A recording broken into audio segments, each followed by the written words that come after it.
상황에서 우리가 카운트별로 해서 전체 카운트를 세는데 30부터 50까지의 범위에 있는 데이터를 몇 개인지 한번 세보겠습니다.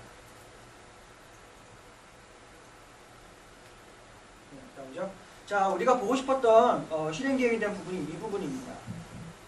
정적 파티션은 뭐냐면 정적 파티션 제가 설명 안 하고 넘어갔네요. 정적 파티션 프로닝은 XSR 파티션을 컴파일 시점에 미리 결정한다는 거죠. 그래서 파티션 키 컬럼을 상수 조건으로 하는 경우에 되고요. 동적 파티션 프로닝은 이제 변수가 뭔지 모르는 거예요. 그래서 액세스할 때 그때 결정하는 거예요. 그래서 파티션 키 컬럼이 바인드 변수 조회하는 경우가 대표적이다. 그런 내용입니다. NL 조인할 때도 이너 테이블, 후행 테이블이 조인 컬럼 기준으로 파티션이 되어 있을 경우에도 이런 실행 계획이 뜬다고 하네요. 자, 그래서 우리가 방금 봤던 정적 파티션 플러닝에서는 이런 실행 계획이 뜹니다. 우리가 주요 조건을 30에서 52로 해서 나눠서 카운트를 했는데 그랬더니 어떻게 돼요? 이게 이제 P 스타트는 뭐냐면 파티션 시작 파티션을 나타내는 거고, 이건 이제 마지막 액세스한 파티션을 나타내는 겁니다. 그래서 3에서 5까지 테이블 액세스 풀 테이블을 스캔할 때 전부 다 스캔한 것이 아니라 파티션을 3번에서 5번까지만 스캔했다. 이런 내용이 되겠습니다. 이런 내용이 되겠고요. 자, 이번에는 바인드 변수로 됐을 때 어떻게 되는지 한번 해볼게요. 자, 바인드 변수 됐을 때는 그래서 바인드 변수를 미리 선언을 해놓고요. 여기서 이제 셀렉팅을 해서 바인드 변수 처리를 합니다. 이만큼 복사해서 에러가 어디서 났죠? 여기 나왔네요. 다시 바인드 변수 선언을 하고 자, 됐죠. 자, 그랬더니 바인드 변수 처리를 했더니 원래는 이제 물어보게 하는 거죠. 30에서 50까지 물어보게 하는 건데 안 물어보고 그냥 넘어갔어요. 자, 그래서 했더니 어떻게 돼요?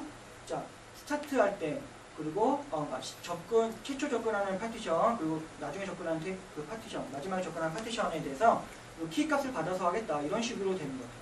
그래서 실행 계획이 이런 식으로 나오더라. 그런 내용이었습니다. 필터를 보면 우리가 알 수 있겠죠? 필터를 볼 때 바인드 변수로 해서 이렇게 이런 것을 우리가 알 수 있어요. 자, 이번에는 NL 루프에 있을 때 이너 테이블에 파티션 테이블 되었을 때 어떻게 되는지 한번 해볼게요.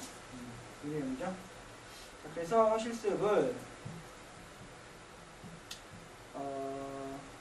그 이전에 우리 교재에 없는 내용인데요. in을 썼을 때 어떻게 되는지 한번 해볼게요. in을 썼을 때 자, 웨어저울 조건의 넘버가 in에서 30에서 50까지 아까는 between이었죠. in 했을 때 어떻게 되는지 한번 살펴볼게요. 자, in 했을 때는 약간 실행계획이 다르죠.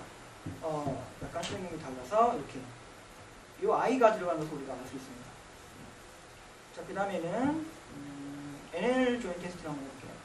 자, 탭을 먼저 만들고요. 근데 이게 여러분 이게 오래 걸려요. 테이블을 이렇게 하나 만들고요. 이거 이제 N이라는 테이블이 이제 후행 테이블 되겠습니다. 이너 테이블이요.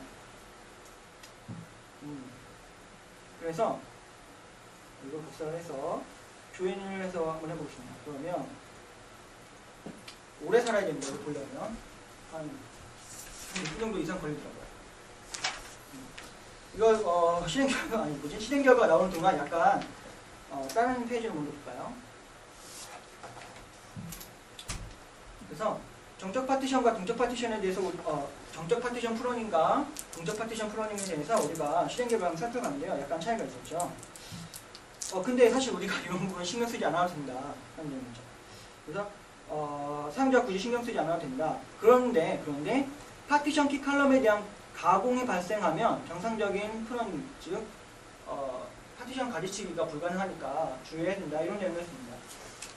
이게 사실 이 부분은 그렇게 많이 부각할 필요는 없는 것 같아요. 다음 실습에서 더 자세하게 이것이 무엇인가 더 자세하게 우리가 살펴볼 기회가 있을 겁니다. 약간 지금은 이 프로닝을 왜 해야 돼? 이런 생각이 드실 수도 있을 것 같아요. 일단 넘어갈게요. 자, 그 다음에는 이제 우리 파티션 대상인 인덱스가 되겠습니다. 그 전까지는 우리가 테이블에 대해서 파티셔닝한 그런 내용을 살펴봤고요. 지금 이제 인덱스에 대한 내용인 거죠. 인덱스는 로컬 파티션 인덱스와 글로벌 파티션 인덱스로 나눠집니다. 예를 돕고자 잠깐 먼저 설명을 좀 드리면, 그러니까 파티션이 뭐냐면 이제 세그먼트를 모아서 논리적으로 구성한 거잖아요. 세그먼트들끼리 이렇게 논리적으로 묶은 거죠. 그래서 그렇기 때문에 세그먼트당 인덱스를 만들 수 있는 거예요. 세그먼트당 인덱스를 만들 수 있다. 그래서 이제 로컬 인덱스가 되고요. 자, 모든 세그먼트를 모아놓은 것도 세그먼트이기 때문에 그 모든 세그먼트를 모아놓은 파티션에 대해서 인덱스를 만들 수 있는데 이것이 이제 글로벌 인덱스가 되겠습니다. 그래서 근데 이때 키컬럼, 우리가 파티션을 구성한 그 키컬럼과 생성한 인덱스의 선두 컬럼이 동일하면 프리픽스드 인덱스라고 부르고, 다르다면 혹은 없다면, 인덱스가 없다면 non 프리픽스드 인덱스가 되겠더라, 이런 내용입니다. 자, 그럼 다시 우리 교재로 돌아와서 우리 교재에 있는 그림이죠. 인덱스를 이런 식으로 세모로 그렸네요. 이렇게 뭐 이렇게 스캔한다 이런 내용이겠죠. 그래서 요 파티션별로 봄이나 여름이나 가을이나 뭐 겨울이나 이거는 이제 아마 리스트 파티션인 것 같아요. 이 리스트 파티션별로 인덱스가 이렇게 생기는 것을 우리는 로컬 파티션 인덱스라고 부릅니다. 그래서 인덱스 파티션 키를 우리가 사용자가 따로 지정하지 않고 테이블과 1대1 관계를 유지한다. 이것이 로컬 파티션 인덱스가 되겠습니다. 글로벌 파티션 인덱스는 이제 인덱스를 하나 만든 것이 여러 개의 파티션에 다 겹쳐지는 거죠. 그래서 테이블 파티션과 독립적인 구성을 갖도록 파티셔닝한 인덱스다가 됐습니다. SQL 서버에서는 1대1로 매핑되기 때문에 로컬 파티션 인덱스를 정렬된 파티션 인덱스라고도 부르고요. SQL 서버에서 또 글로벌 파티션 인덱스를 정렬되지 않은 파티션 인덱스라고도 부른다고 합니다. 그 결과가 나오지 않을까요? 네, 오래 살아야 되네요. 아직도 그런 거야. 힘집니다. 이게 제가 몇천 건을 넣어놨냐면 알겠을 거예요. 99만 9,999건을 넣었기 때문에 이게 다 조인제를 나오려다 보면 조금 시간이 걸리는 것 같아요. 조금 진행할게요. 자, 그래서 그렇고 이제 프리픽스드 파티션 인덱스와 non 프리픽스드 파티션 인덱스가 있는데, 파티션 인덱스를 생성할 때, 파티션을 생성할 때 파티션 키 컬럼을 인덱스 키 컬럼 선두에 두는 것, 파티션 테이블에 대한 그 키 컬럼을 인덱스 키 컬럼에 선두에 두는 것을 프리픽스드 파티션 인덱스라고 하고요. 파티션 키 컬럼을 인덱스 키 컬럼 가장 왼쪽 선두에 두지 않는 것, 있긴 있어도 왼쪽 선두가 아니다 하는 거죠. 혹은 파티션 키가 인덱스 컬럼에 아예 속하지 않을 때에도 non prefixed 파티션 인덱스라고 부릅니다. 그래서 그림이 이렇게 나오는 거죠. 이거는 이제 우리 교재에 있는 그림은 아니고요. 요거는 이제 그거죠. 글로벌 파티션과 로컬 파티션이죠. 그래서 그렇죠. 그래서 이제 비파티션 인덱스까지 포함하면 조합이 5가지가 될 수 있더라 이런 얘기입니다. 그래서 로컬 프리픽스드 파티션 인덱스, 로컬이면서 non 프리픽스드 파티션 인덱스, 글로벌이면서 프리픽스드, 글로벌이면서 non 프리픽스드. 근데 글로벌이면서 non 프리픽스드 파티션 인덱스는 오라클에서는 지원하지 않습니다. 왜 지원하지 않는지를 제가 어느 책에서 읽었었는데 고치가 제가 못 찾겠어서 설명 못 드리겠네요. 지금 기억이 안 납니다. 그리고 자, 비파티션 인덱스까지 포함하면 총 5가지가 있더라. 그런 내용입니다.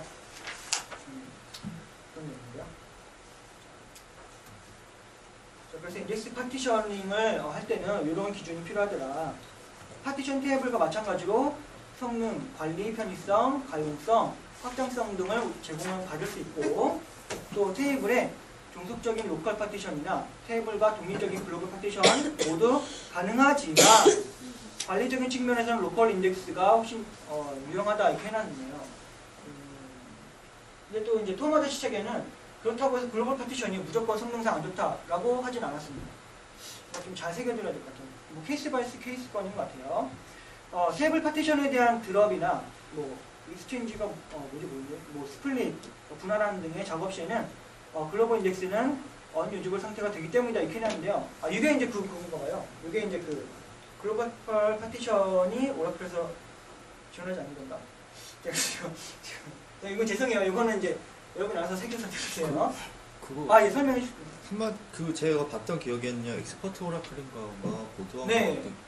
엑스퍼트 같은데 네. 아 맞아요. 저도 글로벌 난 프리픽스 파티션 인덱스가 오라클에서 지원하지 않는 게 네. 제가 알기로는 네. 그러니까 글로벌 그러니까 로컬 같은 경우는 그 파티션 그 세그먼트에 해당되잖아요 각각에. 네. 근데 글로벌 같은 경우는 뭐냐면 이게 글로벌 인덱스가 여러 개가 있을 수가 있거든요. 하나가 있을 네. 수도 있고 그러면 이게 중복돼서 가질 수가 있어요. 아 맞아요. 네. 그러니까 선두가 없다 보면 결국엔 이건 전체를 다 뒤져야 되는 꼴이 나는 거거든요. 그죠. 예. 아 맞아요. 예. 맞아요. 그렇습니다. 아 맞습니다. 예. 저도 읽었던 부분이 그 내용인데 제가 기억이 안 났었던 것 같아요. 거짓말 치는 거 아니고요. 정말 맞습니다. 할 수 없네요. 자, 인덱스를 다시 사용할 수 있게 하려면 뭐 인덱스를 리빌다가 재생성해줘야 된다 이런 내용이 있습니다.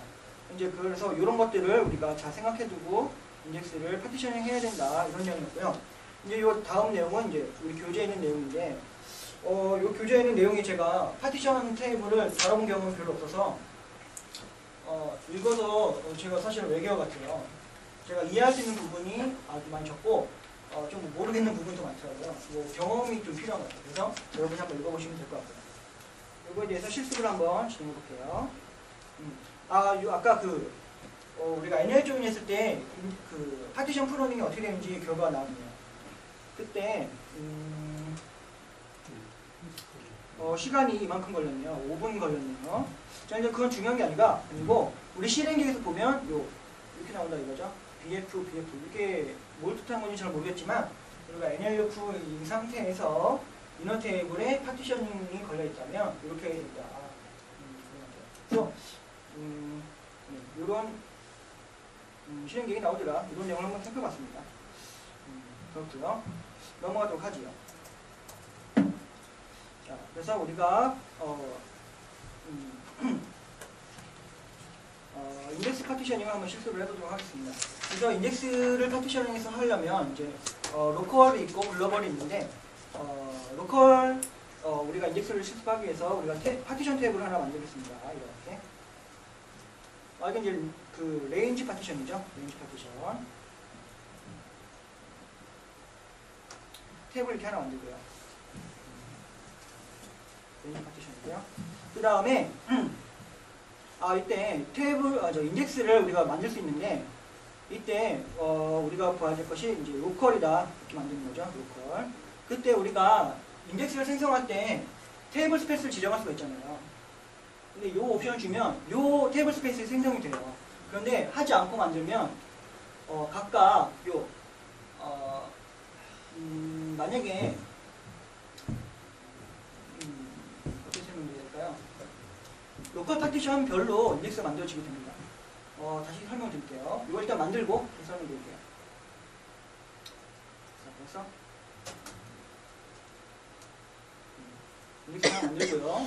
그 다음에 여기서는 이제 먼저 번 인덱스는 로컬 인덱스는 A하고 B 컬럼을 인덱스로 구성을 했고요. 다음 번은 B 컬럼만 이렇게 구성하겠습니다. 인덱스 만들었죠?